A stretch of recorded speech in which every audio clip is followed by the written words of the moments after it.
Boom! Your first hookah from us has arrived on your doorstep. You're super excited. You're about to call your friends over and get this session going. But first, we're going to make sure that you have everything that you need to have the perfect hookah session.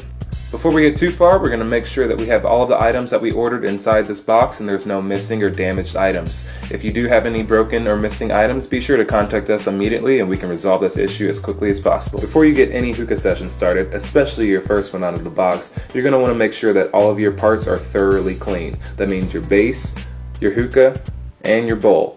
Sometimes your hose, if your hose is washable. Hookah hoses are available in two different forms, non-washable and washable. Just be sure to check the product page of what you're purchasing to see if it's a washable or non-washable hose, or feel free to contact us and we'll let you know.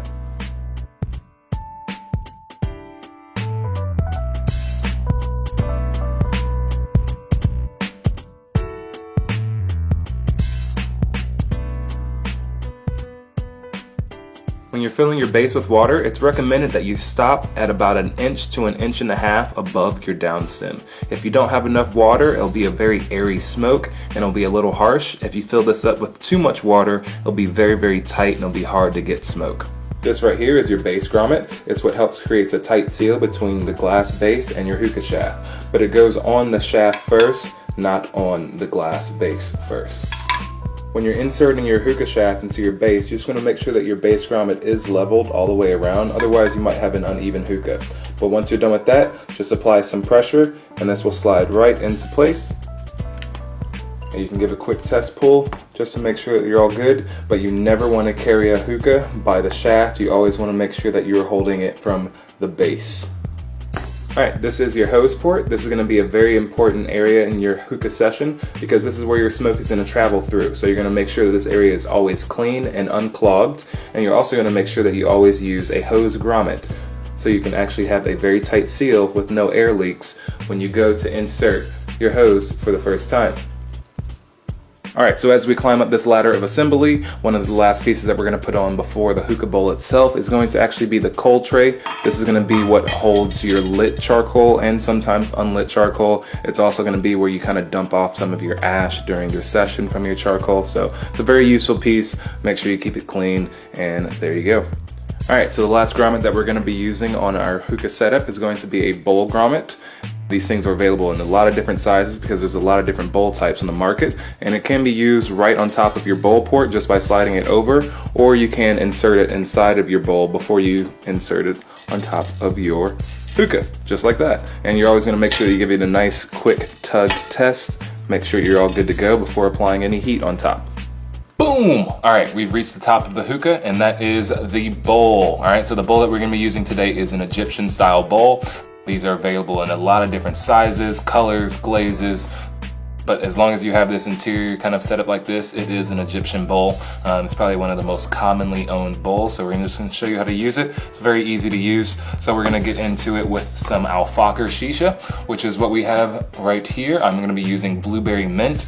So really, to get this session going with a lot of different tobaccos that you'll be using is just breaking up the shisha. As you can tell, it does come pretty tightly packed out of the package. So what you're going to be doing, your main job is breaking that up with your fingers and just letting it fall into the bowl. So you can see just right there, it allows a lot of air to pass through around the bowl and kind of get the heat evenly passed through your shisha.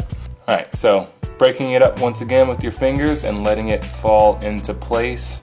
You're really going to be filling this bowl about 75 to 85% full, and you can try that session out. If you feel like that is not enough smoke for you, not enough flavor, you can add some more. And if you feel like that's too much, then of course you can bring that down just a little bit. But this is going to be one of the main variables on how your session is performing, is what's going on up in this area right here. Alright, so there you go. This is very loosely packed. You basically just, like I said, break it up with your fingers, let it fall into place. You can use a fork, but usually on that first time around, I just recommend just using your fingers just so you can really get used to filling up this bowl. Just make sure that you did not plug any of these holes that were underneath with any of the shisha. You can give a quick test just by blowing just a little bit of air on the underside of this bowl. But once we're done here, we're going to apply some tin foil, and then we're going to move on to the charcoal. Alright, so one of the final pieces to your bowl setup is going to be your tinfoil. Now tinfoil has a couple different styles. You can find it in a pre-punched and also pre-cut form, or you have your standard right off the roll aluminum foil. Now this is available in heavy duty. There's also thin versions, there's also paper thin versions. So really the thickness of the foil will play a part in how many pieces that you use. But with a tearaway foil, you're normally using 2 pieces. And with these pre-punched ones, if it's very thick like this one, you'll be using just 1 piece. So the really important part of your tin foil is that you do not have any sort of sagging and that you have a very drum tight foil setup. So in order to do that, you can place your tin foil right on top. You're gonna fold with just kind of the grip of your hand to see the size of your bowl, just like that. So now you know that this is your ring. So before you tighten this all the way, just give it a slight tug and you can see your foil start to straighten out.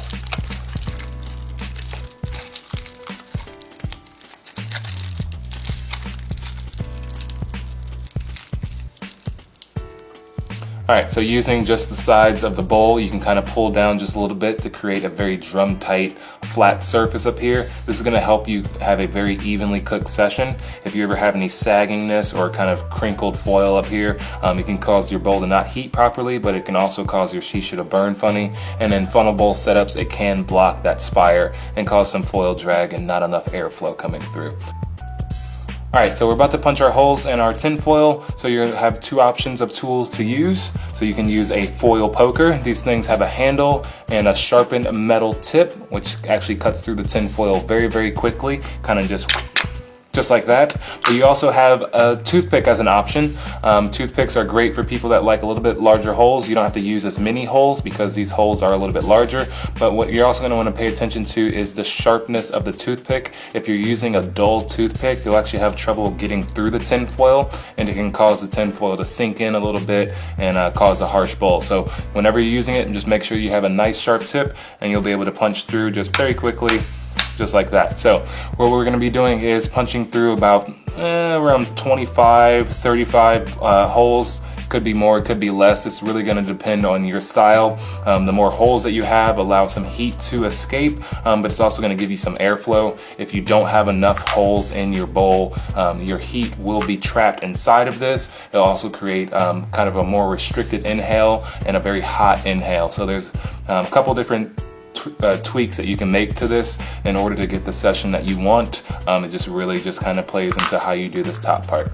You can poke in several different styles. You can do a full ring around, you can do it left to right, up to down, zigzag, or just do random.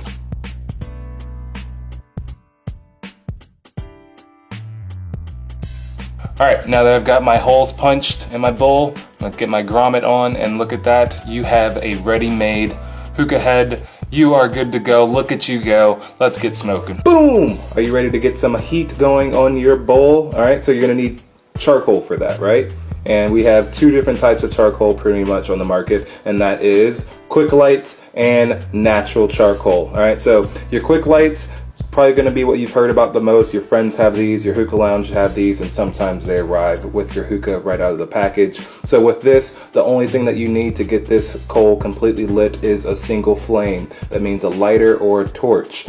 Now the natural charcoal route, it takes a little bit longer. It's going to be around 10 minutes or plus to actually get this coal completely lit on all 4 sides. But with this, you will not be using a lighter or a single flame or a torch or a flamethrower or anything like that. You will only be using a charcoal burner, just like that. This charcoal, it does once again take a little bit longer, but the results are rewarding. It's a little bit higher heat. It definitely improves the flavor in comparison to a quick light charcoal, and you can definitely get some very, very tasty clouds from this.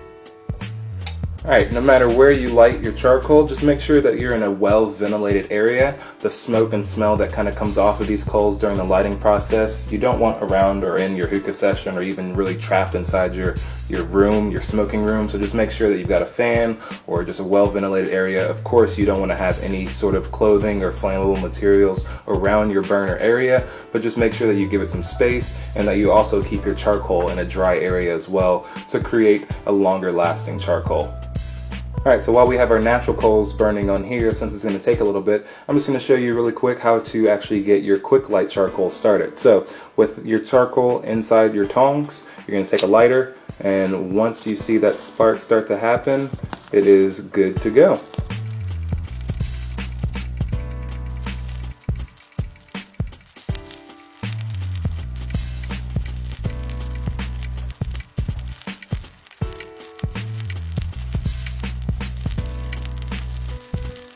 So depending on the size of your bowl, it will require a certain amount of charcoal pieces. So with a smaller piece just like this right here, you're probably going to be using 2 small pieces.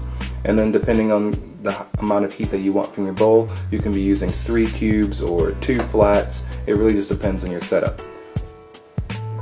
You can use a fanning motion to really get some airflow going to your quick light charcoal to make sure that you get it glowing and fully cooked all the way around before you apply it on top of your bowl. So when you actually go to apply it on top of it, you just place your charcoal right on the edge, and you can move this piece around to fully cook your bowl, or you can start off a little bit closer to the middle with a second piece. If you want just a little bit more heat, you can add 2 pieces of quick light charcoal on top of your bowl.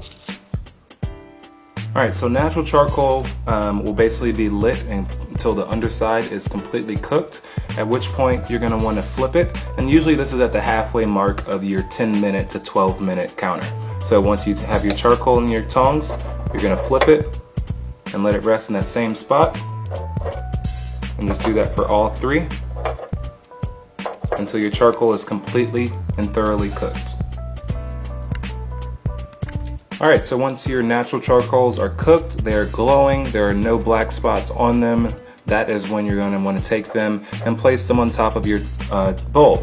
So when you do that, just make sure that you keep your charcoal kind of right on the edge to begin with, and allow you to really build up the heat and choose your heat level. If you want a little bit more heat, of course you can scoot them in, but if you want anything less than that, you can take some off, you can leave some on, and really just choose your own heat. Alright, so your hookah is set up and ready to go. Real quick, before you take your first pull, just make sure that everything is the way that it's supposed to be. Your grommet is in securely, your hose is in perfect, your charcoal is on top, your bowl is snug, and everything is the way that it's supposed to be. Once you're all done with that check, go ahead and take your first pull. And we've got blueberry. So take your first, your second pull, really get the feel of it. If you feel like it's a little too hot for you, go ahead and take one of your charcoal pieces off, and you can put it inside your coal tray and kind of move the charcoal around and really just cool off the bowl or heat up the bowl.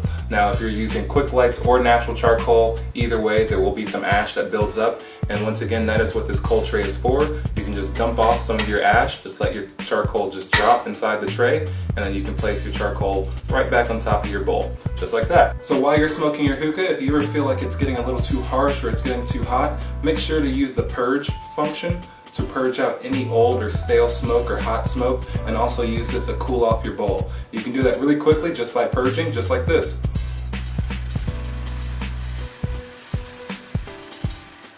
And doing that will clear out the base, but it'll also push some cool air through your bowl and cool off that session for you. Alright, you've done it. You have made your hookah. Call your friends over. It's time to smoke. It's time to party. Hopefully we've answered all the questions that you might have as far as getting your first hookah put together. If we didn't address that question, please put it in the comments below. And if you need any type of real-time assistance, make sure to log on to our website. We've got live chat. You can email. You can call us. You can check out our blog or any more of our YouTube channel videos for any more tips and tricks. Alright, so thanks for watching Hookah Shisha, and we'll catch you in the next video. Happy smoking!